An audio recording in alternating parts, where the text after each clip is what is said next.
দিনক্ষণ ঠিক না হলেও আগামী জাতীয় সংসদ নির্বাচন ঘিরে ব্যস্ত সময় পার করছে বাংলাদেশ জামায়াতে ইসলামী। দলটি দ্রুততম সময়ের মধ্যে দলে নিবন্ধন ও দলীয় মার্কা দাঁড়িপাল্লা ফিরে পাওয়ারও আশা করছে।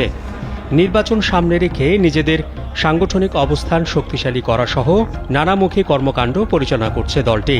জানা গেছে প্রতিদিনই দেশের এক প্রান্ত থেকে আরেক প্রান্ত চষে বেড়াচ্ছেন জামায়াতের আমির ডাক্তার শফিকুর রহমান সহ কেন্দ্রীয় দায়িত্বশীল নেতারা। গত কয়েকদিনে ময়মনসিংহ, শরীয়তপুর, কিশোরগঞ্জ সহ কয়েক জেলায় অন্তত অর্ধশতাধিক আসনে সম্ভাব্য প্রার্থীর নামও ঘোষণা করে ফেলেছে দলটি। এতে স্থানীয় পর্যায়ে জামায়াত ও ছাত্র সংগঠন, শিবির নেতাকর্মীদের মধ্যে উৎসাহ উদ্দীপনা সৃষ্টি হয়েছে। ইডেন বে কক্সবাজার সমুদ্র সৈকতের উপর নিজেদের একটি ঠিকানা। মাত্র ৫ লাখ টাকায় আপনিও হয়ে যেতে পারেন এই হোটেলের মালিক।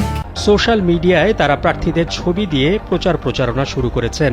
জামায়াতে ইসলামী প্রতিটি আসনে সম্ভাব্য প্রার্থীর নাম ঘোষণার আগে ছাত্র শিবিরের কেন্দ্রীয় নেতাদের সমন্বয়ে কয়েকটি টিমের মাধ্যমে মাঠ পর্যায়ে জরিপও চালাচ্ছে।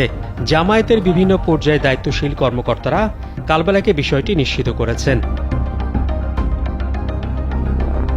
আসন্ন সংসদ নির্বাচন সামনে রেখে দুই স্তরের প্রস্তুতি নিয়েছে জামায়াত। দলটির একাধিক দায়িত্বশীল নেতা এরই মধ্যে ৩০০ আসনে প্রার্থী দেওয়ার কথা বলেছেন। শতাধিক আসনে শক্তভাবে প্রতিদ্বন্দ্বিতা করতে চায় দলটি। সেই সঙ্গে এরই মধ্যে এ ক্যাটাগরিতে ৫০টি, বি ক্যাটাগরি ৫০টি আসনে তারা প্রস্তুতি নিচ্ছে।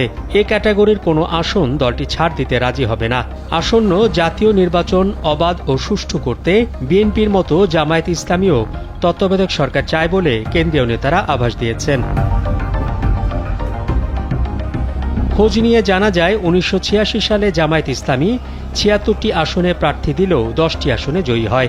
১৯৮৮ সালে এবং ২০১৪ সালে জাতীয় সংসদ নির্বাচন বর্জন করে দলটি।